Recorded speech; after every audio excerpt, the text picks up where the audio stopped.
അല്പം വൈകും.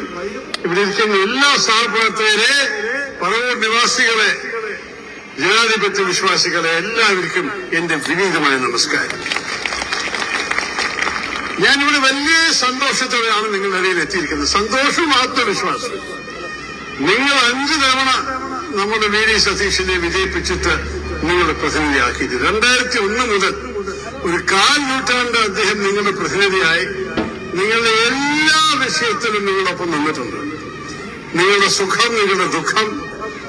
2018 പ്രളയത്തെക്കുറിച്ച് ഞാൻ അദ്ദേഹത്തിന്റെ പ്രളയത്തെക്കുറിച്ച് എന്തൊക്കെ വായിച്ചു, അദ്ദേഹം എന്തൊക്കെ ചെയ്തു. നോർത്ത് പറവൂർ, ഈ വടക്കൻ പറവൂരായിരുന്നു എല്ലാം വെച്ച് കൂടുതൽ വെള്ളക്കേസ് വന്നിട്ടുണ്ടായിരുന്നു.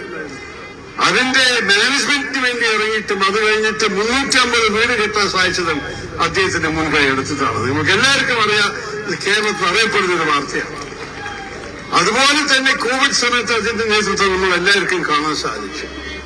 പക്ഷെ അത് മാത്രമല്ല, ഈ 5 ടേമിൽ അദ്ദേഹം എന്തൊരു ജനപ്രതിനിധിയാണ്. നിങ്ങളുടെ ഓരോ രാഷ്ട്രീയങ്ങൾക്ക് വേണ്ടി അദ്ദേഹം നിന്നിട്ടുണ്ട്. നിങ്ങളുടെ ശബ്ദം നിയമസഭയിൽ കേൾപ്പിച്ചിട്ടുണ്ട്. പക്ഷെ അത് മാത്രമല്ല, കേരളത്തിന്റെ മൊത്തമുള്ള വലിയ പ്രധാനപ്പെട്ട വിഷയങ്ങളെക്കുറിച്ച് അദ്ദേഹത്തെ പോലെ ഗവേഷണം ചെയ്ത്, റിസർച്ച് ചെയ്ത്, ഹോംവർക്ക് ചെയ്ത്, പിള്ളേരോട് എപ്പോഴും പറയും സതീശ് പോലെ ഹോംവർക്ക് ചെയ്യാൻ അറിയണം. അദ്ദേഹം ഹോംവർക്ക് ചെയ്ത് പഠിച്ച് മനസ്സിലാക്കിയിട്ട് ഡേറ്റ ഉപയോഗിച്ചിട്ടാണ് അദ്ദേഹം ഓരോരോ കാര്യങ്ങൾ അദ്ദേഹം നിയമസഭയില് ശബ്ദത്തോടെയും ബുദ്ധിയോടെയും അനാലിസിസോടെയും അദ്ദേഹം മുന്നോട്ട് കൊണ്ടുപോയത്. ഈ സർക്കാരിനെ, അതിന് മുമ്പത്തെ സർക്കാരിനെയും അച്യുതാനന്ദ സർക്കാരിനെയും ബുദ്ധിമുട്ട് കൊടുത്ത ഒരു ജനപ്രതിനിധി ശ്രീ വി ഡി സതീശൻ തന്നെയാണ്. നിങ്ങൾക്കറിയാമല്ലോ, അദ്ദേഹം പബ്ലിക് അക്കൌണ്ട്സ് കമ്മിറ്റിയുടെ ചെയർമാനായിരുന്നു, എസ്റ്റിമേറ്റ്സ് കമ്മിറ്റി ചെയർമാനായിരുന്നു.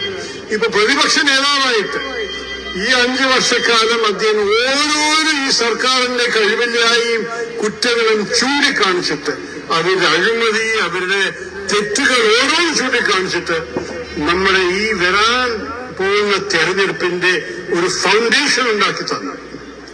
അതുകൊണ്ട് ഞാൻ സതീശിന് വേണ്ടി ഇവിടെ സംസാരിക്കുമ്പോൾ നിങ്ങളോട് വോട്ട് അഭ്യർത്ഥിക്കുന്നത് വെറും നിങ്ങളുടെ പ്രതിനിധിക്ക് വേണ്ടി മാത്രമല്ല, വെറും ഒരു MLA മാത്രമല്ല, ഒരു നേതാവിനാണ്.